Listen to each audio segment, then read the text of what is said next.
नमस्कार। हमें विश्वास है कि आप लोग अच्छे से होंगे।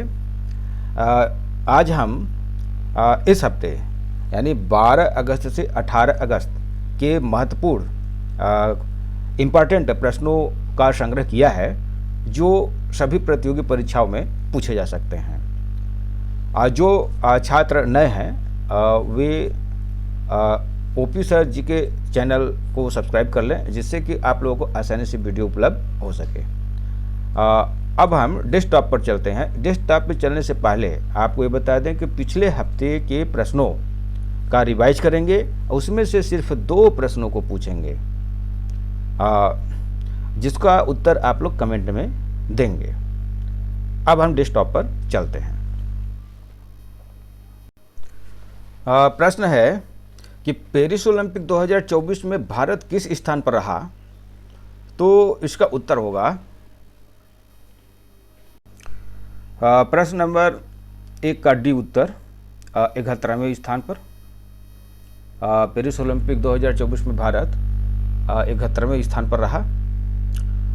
तो पेरिस से संबंधित कुछ महत्वपूर्ण प्रश्न जैसे उठाया जा सकता है कि पेरिस ओलंपिक के समापन समारोह के दौरान ओलंपिक का झंडा लांस एंजेलियंस को सौंपा गया, जो साल 2028 में ग्रीष्मकालीन ओलंपिक का अगला मेजबान देश होगा।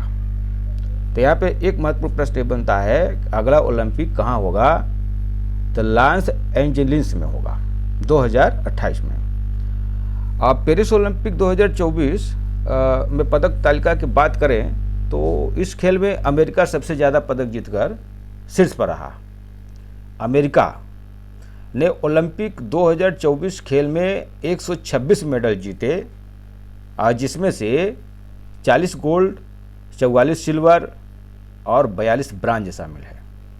वहीं दूसरे स्थान पर चीन रहा और चीन ने 91 मेडल जीता, जिसमें से 40 गोल्ड, 27 सिल्वर और 24 ब्रांज शामिल है। तो गोल्ड के मामले में अमेरिका और चीन दोनों बराबर है। पदक तालिका में तीसरे स्थान पर जापान रहा, जिसे कुल 45 पदक मिले, जिसमें 20 गोल्ड शामिल है। पेरिस ओलंपिक पदक तालिका में भारत 71वें स्थान पर मौजूद रहा। इस ओलंपिक में भारत के खाते में 6 मेडल आए हैं, जिसमें से 1 सिल्वर और 5 ब्रांज शामिल है। हालांकि 7वें पदक का फैसला अभी आना बाकी है।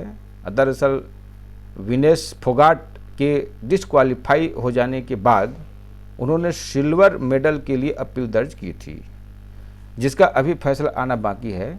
इस तरह भारत के खाते में कुल 7 मेडल भी हो सकते हैं। तो दरअसल ओलंपिक के दौरान कुश्ती के महिला पहलवान विनेश फोगाट फाइनल मुकाबले से कुछ घंटों पहले 100 ग्राम वजन बढ़े होने के कारण अयोग्य घोषित हो गई थी, तो जिसके बाद उन्हें कोई मेडल नहीं दिया गया। हालांकि इस मामले में विनेश फोगाट ने court of arbitration for sports में चुनौती दी थी। अब इस मामले में 13 अगस्त को यह फैसला आएगा। अगला प्रश्न है, पाल कागमे किस देश के राष्ट्रपति हैं? तो इसका उत्तर होगा ऑप्शन नंबर ए, रवांडा। तो रवांडा के राष्ट्रपति पाल कागमे ने 99% से अधिक मत प्राप्त करने के बाद चौथे कार्यकाल की शपथ ली है। मुख्य न्यायाधीश फास्टिन नेटेजी लायो ने पद की शपथ दिलाई। रवांडा की जनसंख्या 11.5 बिलियन है और यह उप सहारा अफ्रीका में सबसे अधिक है। यहाँ की राजधानी किगाली, यहाँ बोले जाने वाली भाषा रवांडा की आधिकारिक भाषा है किन्यारवान। किन्या रवांडा। अंग्रेजी और फ्रेंच अफ्रीकी ग्रेट लैक्स क्षेत्र में आम भाषा के रूप में स्वाहिली है। यह रवांडा मध्य पूर्व अफ्रीका में स्थित एक देश है जो भारत के केरल राज्य से भी छोटा है। रुवांडा पृथ्वी की भूमध्य रेखा से जरा दक्षिण में स्थित है और महान अफ्रीकी झीलों के क्षेत्र का भाग है। इसके पश्चिम में पहाड़ियाँ और पूर्व में घास भूमि है। तो यह महत्वपूर्ण प्रश्न है। यह रवांडा जो है केरल से भी छोटा है और एक देश है। तो अगला प्रश्न है,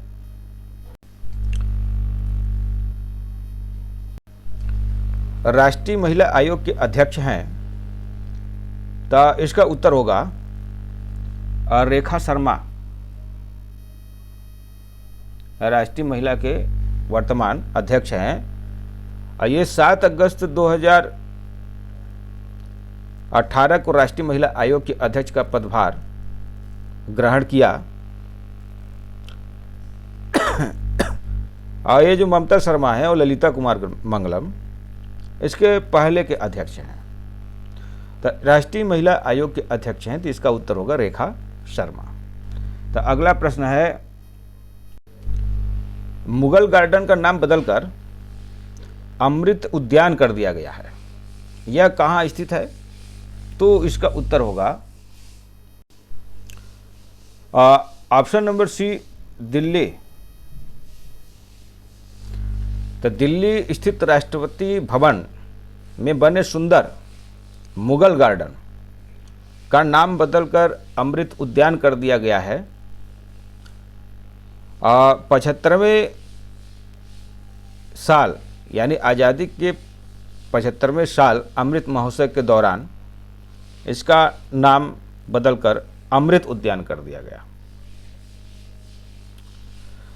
आज़ादी के अमृत महोत्सव को देखते हुए राष्ट्रपति द्रौपदी मुर्मू ने गार्डन को एक सामान्य नाम अमृत उद्यान दे दिया है।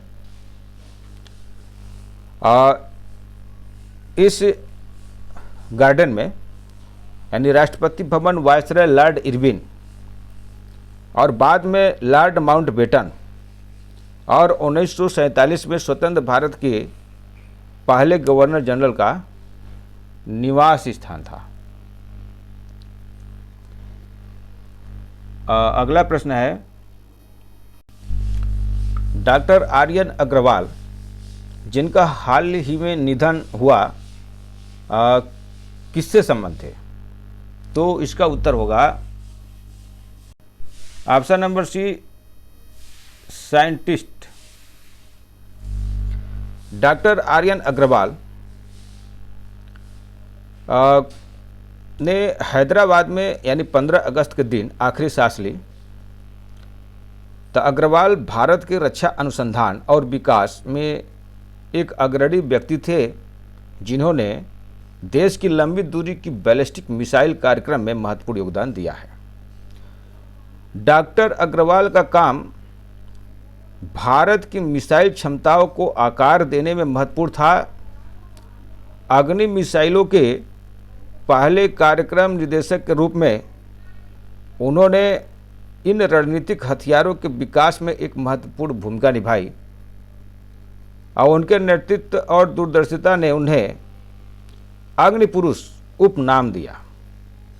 तो डॉक्टर अग्रवाल ने 1983 में अपनी स्थापना से लेकर 2005 में अपनी सेवानिवृत्ति तक भारत के अग्नि मिसाइल कार्यक्रम का नेतृत्व किया। अगला प्रश्न है,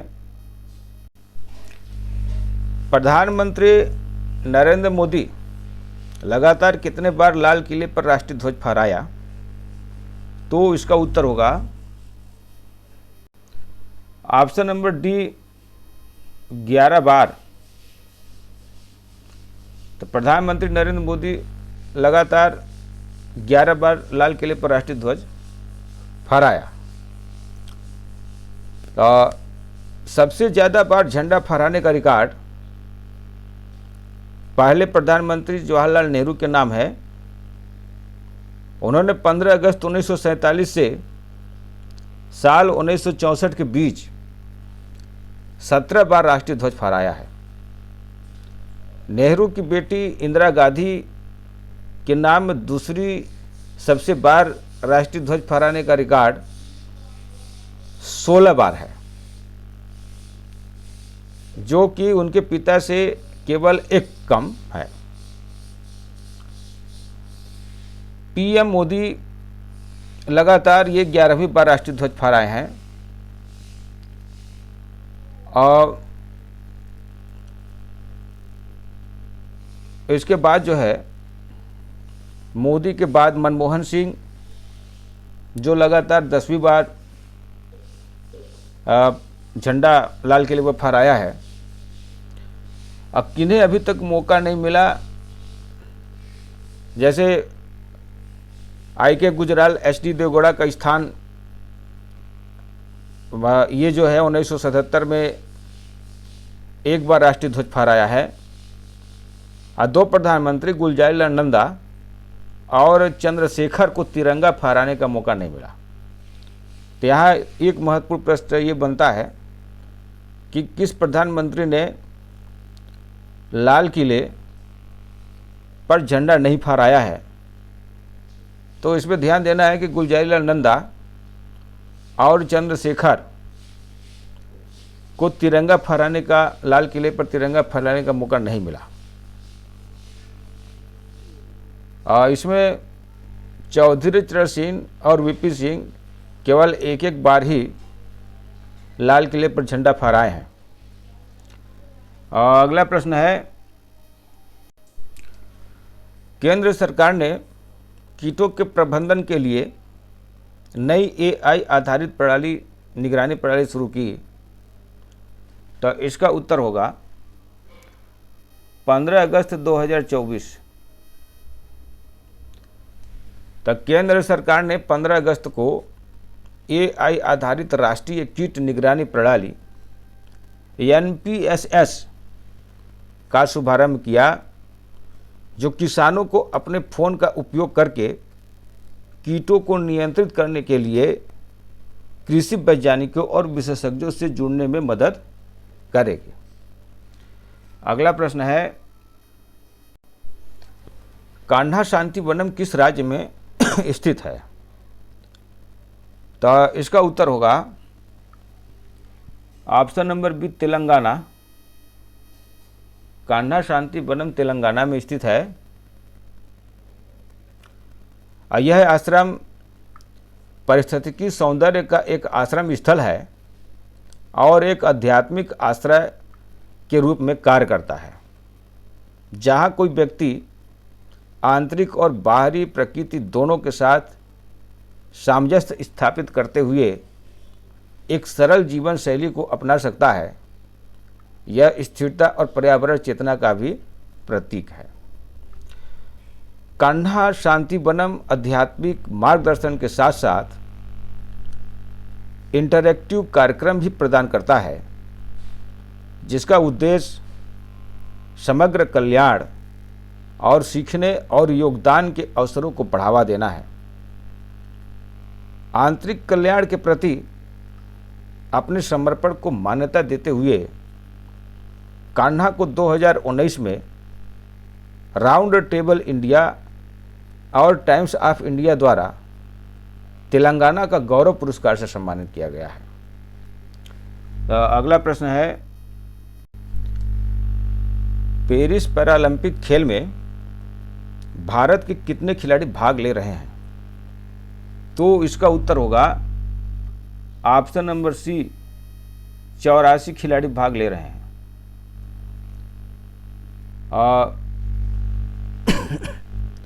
पेरिस ओलंपिक में भारत का सबसे बड़ा 84 खिलाड़ी का दल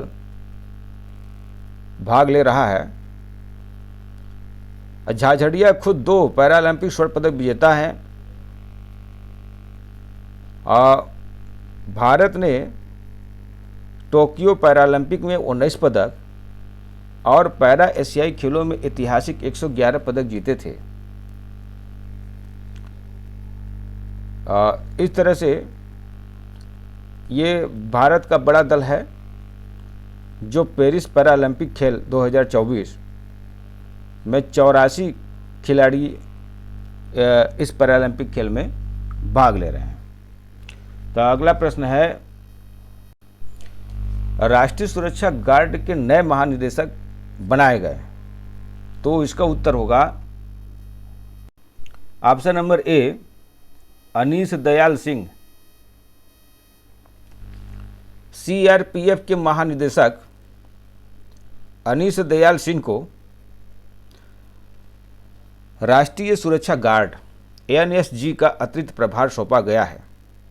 इसके पहले वर्तमान महानिदेशक नलिन प्रभात थे, जिन्हें जम्मू कश्मीर पुलिस का विशेष महानिदेशक नियुक्त कर दिया गया है और ये 30 सितंबर को आर्यन स्वयं से सेवानिवृत्त हो जाएंगे। अगला प्रश्न है, किस राज्य के ओंकारेश्वर में 90 मेगावाट बिजली पैदा करने वाली मध्य और उत्तर भारत की सबसे बड़ी तैरती सौर परियोजना चालू की गई है? तो इसका उत्तर होगा ऑप्शन नंबर सी, मध्य प्रदेश। तो मध्य प्रदेश के ओंकारेश्वर में 90 मेगावाट बिजली पैदा करने वाली मध्य और उत्तर भारत की सबसे बड़ी तैरती सौर परियोजना चालू हो गई है, यानी यह पानी में तैर रही है। तो राज्य के नवीकरणीय ऊर्जा मंत्री राकेश शुक्ला ने कहा है कि 646 करोड़ रुपए की लागत वाली ओंकारेश्वर तैरती सौर परियोजना 8 अगस्त से शुरू हो जाएगी। तो अगला प्रश्न है, प्रश्न 12 है, 17वें नेशनल फिल्म अवार्ड में बेस्ट फिल्म अवार्ड दिया गया। तो इसका उत्तर होगा ऑप्शन नंबर सी, गुलमोहर। इसमें मनोज बाजपेयी और शर्मिला टैगोर की फिल्म गुलमोहर को बेस्ट हिंदी फिल्म में चुना गया है। कांतारा ने बेस्ट एक्टर और बेस्ट फिल्म के अवार्ड अपने नाम किए हैं। फिल्म के लिए ऋषभ शेट्टी बेस्ट एक्टर चुने गए और तमिल फिल्म तिरुचित्राम्बलम के लिए नित्या मेनन और गुजराती फिल्म कच्छ एक्सप्रेस के लिए मानसी पारेख बेस्ट एक्सप्रेस बनी है। अब हम प्रश्नों का पिछले हफ्ते के प्रश्नों को रिवीजन करेंगे और अंत में 2 प्रश्न आप लोगों से पूछेंगे। प्रश्न है, हाल ही में फिजी का सर्वोच्च नागरिक पुरस्कार प्राप्त हुआ। तो इसका उत्तर होगा option number A, Draupadi Murmu.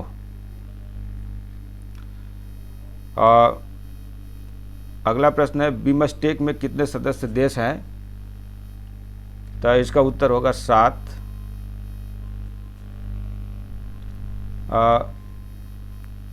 5 अगस्त 2024 को बांग्लादेश में तख्ता पलट के बाद शेख हसीना किस देश में शरण ली?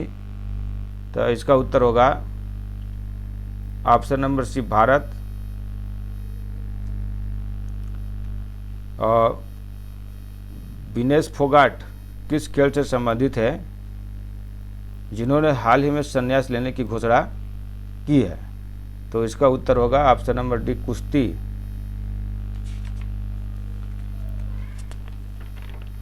राष्ट्रीय विज्ञान पुरस्कार 2024 के विजेता हैं। तो इसका उत्तर होगा चंद्रयान 3 टीम भी है, अन्नपूर्णा सुब्रमण्यम भी है, जी पद्मनाथन, यानी उपयुक्त सभी। नीरज चोपड़ा ओलंपिक 2024 में कौन सा पदक जीता? तो इसका उत्तर होगा ऑप्शन नंबर बी, रजत पदक। अगला प्रश्न है, पुरुष हॉकी टीम 2024 पेरिस ओलंपिक में कौन सा पदक जीता? तो इसका उत्तर होगा कांस्य पदक। अगला प्रश्न है, ओलंपिक में अमन सहरावत सबसे कम उम्र के व्यक्तिगत पदक जीतने वाले भारतीय बन गए हैं। कुश्ती में कौन सा पदक जीता? तो इसका उत्तर होगा कांस्य पदक। अगला प्रश्न है, शांति का नोबेल पुरस्कार विजेता मोहम्मद यूनुस किस देश के निवासी हैं? तो इसका उत्तर होगा ऑप्शन नंबर डी, बांग्लादेश। और अगला प्रश्न है, भारतीय ओलंपिक संघ ने पेरिस ओलंपिक में समापन समारोह में भारतीय दल का संयुक्त ध्वजावाहक किसे घोषित किया था? तो इसका उत्तर होगा option number C, Manu Bhaker और श्री PR श्रीजेश ने। अब हम दो प्रश्नों को आप लोगों से कमेंट बॉक्स में पूछ रहे हैं कि इसका उत्तर आप लोग देंगे। तो देश का तीसरा बड़ा टाइगर रिजर्व गुरु घासीदास तमोर पिंगला किस राज्य में स्थित है? तो इसका उत्तर आप लोग कमेंट बॉक्स में देंगे। एक प्रश्न और, किस राज्य ने वेनगंगा नलगंगा नदी जोड़ो परियोजना की मंजूरी प्रदान की है? तो इसका भी उत्तर आप लोग कमेंट बॉक्स में देंगे। तो आज का प्रश्न यही तक। यदि श्रृंखला आपको पसंद आया है तो लाइक, कमेंट, शेयर और सब्सक्राइब अवश्य करें। धन्यवाद। जय हिंद, जय भारत।